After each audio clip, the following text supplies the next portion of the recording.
di Asian Championship 2 pertandingan, saya sih berharap kita tidak membandingkan performa asuhan tim Sintayong ini di 2 event yang berbeda, kualifikasi Piala Dunia dan di AFF atau Asian Championship.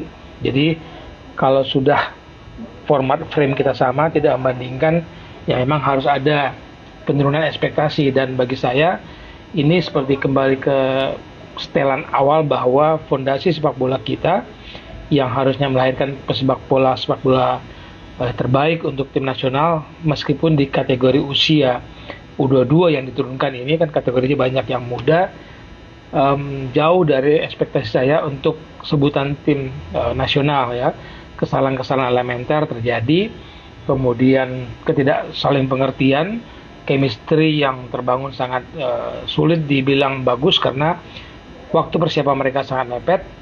Kemudian jangan lupa menit bermain sebagian besar tim kita ini di klubnya sangat sedikit, lalu uji coba hanya sekali melawan Bali United. Jadi bagaimana Sintayong bisa meracik, meramu tim ini menjadi sebuah tim nasional yang menakutkan, yaitu ekspektasi kita yang harus kita turunkan. Jadi bagi saya rapor di 2 pertandingan ini itu rapor merah, meskipun bisa mengatasi Myanmar lewat gol yang Kamelut ya, terbantu gol bunuh diri, lalu kita bisa kebobolan 3 kali melawan Laos. Itu bagi saya menunjukkan ada sebuah masalah besar untuk tim yang kita sebut tim nasional, kategorinya tim nasional.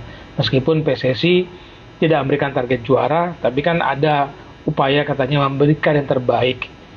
Dan kalau kita sudah mau mengenakan baju tim nasional, mengenakan Garuda di dada, ya harusnya itu yang terbaik yang kita berikan.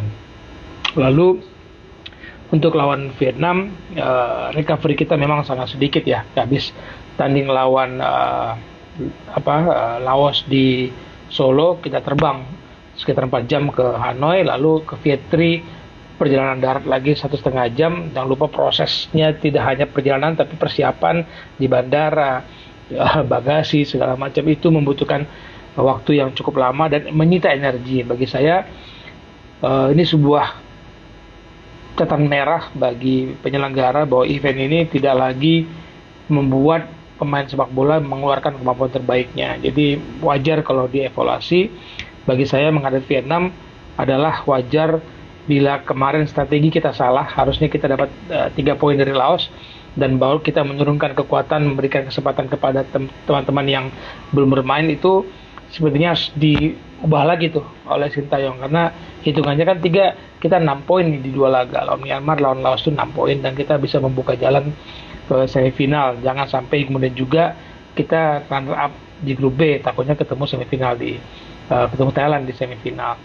Jadi menghadapi Vietnam, bagi saya ini ada hitung-hitungan yang menarik. Ditunggu apakah Sintayong akan mengamankan laga itu di Vietnam ini atau menjamu Filipina nanti. Jadi ketika kita bertanding dalam hitungan waktu mepet, tanggal 9 kita tanding, tanggal 12 kita tanding, tapi tanggal 12 Vietnam tidak tanding, kemudian kita tanding lagi tanggal 15, itu Vietnam kan enak ya, udah habis dari Laos, tanggal 12 mereka pulang ke Vietnam dan menjamu kita di tanggal 15. Bagi saya kondisi fisik pemain harus juga diperhatikan, karena tidak ada warga negara Indonesia yang mau melihat tim nasional tampil seperti kemarin. Jadi rasa-rasanya bagi saya yang terbaik saat latihan dengan kebugaran itu yang diturunkan.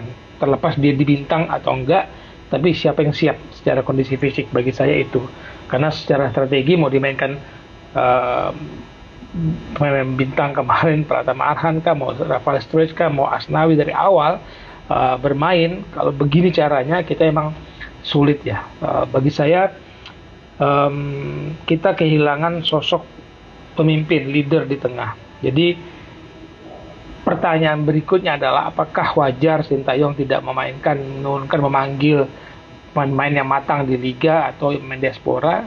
Ya wajar, karena pertama ini bukan event resmi AFF, kemudian liga kita pun sedang berjalan, Liga Indonesia. Apakah klub-klub yang sedang berjuang ini, yang sudah kemarin break cukup lama karena kualifikasi Piala Dunia, harus kembali terganggu dengan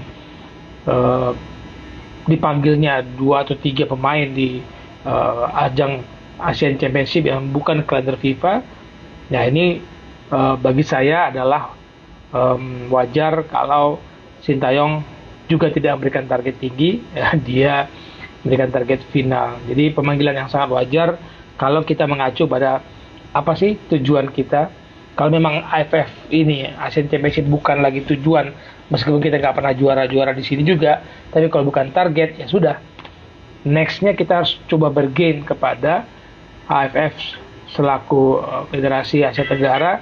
Jangan begini lagi, bikin turnamen itu mengorbankan pemain dan membuat resikonya pemain itu pulang ke klub dengan kondisi capek, cedera, dan jangan lupa ya, yang menggaji mereka itu klub.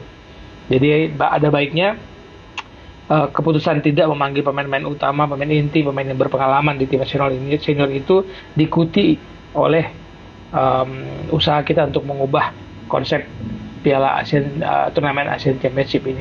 Jangan korbankan pemain, jangan korbankan klub yang memiliki pemain, yang menggaji pemain, dan kemudian ketika cedera mereka lah yang mengobati si pemain. Bagi saya itu. Jadi kembali ke awal, ekspektasinya jangan disamakan antara tim yang berjuang di kualifikasi Piala Dunia dengan tim yang berjuang di Asian Championship. Turunkan